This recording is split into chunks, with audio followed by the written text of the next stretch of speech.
C'est une réalité terrible, mais chaque année, des milliers de mères perdent la vie à cause d'infections après avoir accouché. C'est une tragédie qui se joue souvent en silence, mais le plus important, c'est que c'est une tragédie qu'on peut et qu'on doit éviter. Aujourd'hui, on va décortiquer ensemble pourquoi ces infections du postpartum arrivent et surtout comment on peut les arrêter. Aucune femme ne devrait perdre sa vie parce qu'elle veut donner la vie. Cette phrase de la princesse Rabiatou, elle est tellement forte et tellement juste. Elle nous rappelle qu'au-delà des chiffres, il y a des vies, des histoires, des familles brisées. Alors, voilà comment on va aborder le sujet. D'abord, on va définir précisément le problème. Ensuite, on explorera d'où il vient, on ira voir concrètement ce que ça donne sur le terrain, et on terminera avec les solutions qui, vous allez voir, sont souvent plus simples qu'on ne le pense. Allez, on commence par la base. Une infection du postpartum, qu'est-ce que c'est exactement ? Pour faire simple, il faut imaginer qu'après l'accouchement, l'endroit où le placenta était accroché dans l'utérus, c'est en fait une plaie ouverte. C'est une zone riche en sang, en tissu, bref, un terrain de jeu idéal pour les microbes. Ça la rend hyper vulnérable aux infections. Maintenant, prenons un peu de hauteur et regardons la situation à l'échelle mondiale. Parce que si le risque d'infection existe partout, le danger, lui, est très très loin d'être le même pour tout le monde. Franchement, ces chiffres sont juste hallucinants. Ils montrent une fracture sanitaire énorme. Ça veut dire que selon l'endroit où une femme accouche, son risque de mourir peut être multiplié par plus de 180. C'est une inégalité criante. 16 200, ce n'est pas juste une statistique. Derrière ce nombre, il y a des milliers de familles qui sont dévastées chaque année. Et le pire dans tout ça, c'est que la grande majorité de ces drames auraient pu être évités.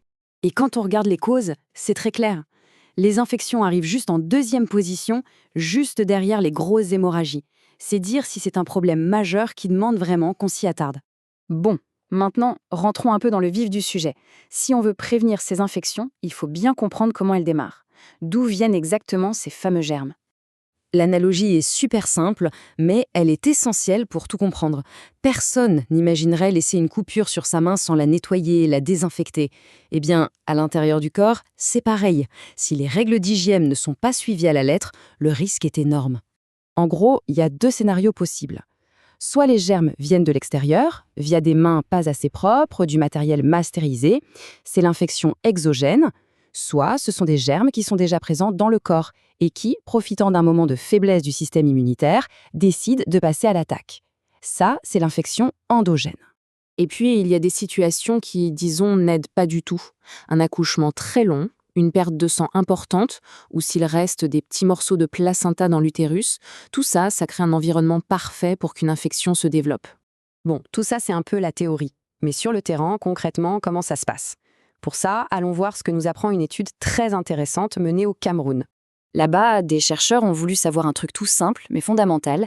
Est-ce que le personnel soignant, ceux qui sont en première ligne, a bien les connaissances nécessaires pour lutter contre ce fléau ?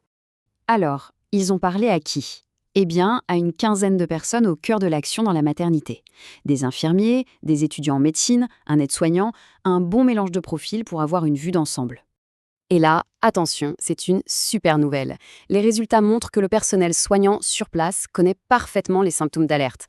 Douleurs, fièvre, pertes anormales. Ils savent les identifier. Et ça, c'est la première étape. Elle est absolument cruciale pour pouvoir réagir vite. On arrive maintenant à la partie la plus importante et franchement, la plus encourageante. Le point clé, c'est que ces infections, on peut largement les éviter. Et avec des méthodes qu'on connaît depuis très très longtemps. Ce qui est fou quand on y pense, c'est que ça ne date pas d'hier. Regardez un peu. Ça fait plus de 150 ans qu'on a compris le rôle fondamental de l'hygiène des mains. Les solutions de base, ce ne sont pas des innovations de pointe, ce sont juste des fondamentaux de la médecine. Donc si on résume, les clés, elles sont là. Une hygiène impeccable, du matériel stérile, bien surveiller la mère après l'accouchement, bien l'informer sur les signes qui doivent l'alerter, et bien sûr un suivi médical par du personnel compétent. Rien de sorcier, mais chaque point est vital. Et c'est là qu'on arrive à la question essentielle. On connaît la solution depuis le 19e siècle. Alors comment expliquer qu'aujourd'hui encore, des milliers de mères en meurent ? Le fossé entre ce qu'on sait et ce qu'on fait est encore immense.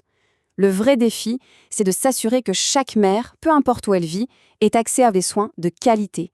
C'est ça le combat à mener.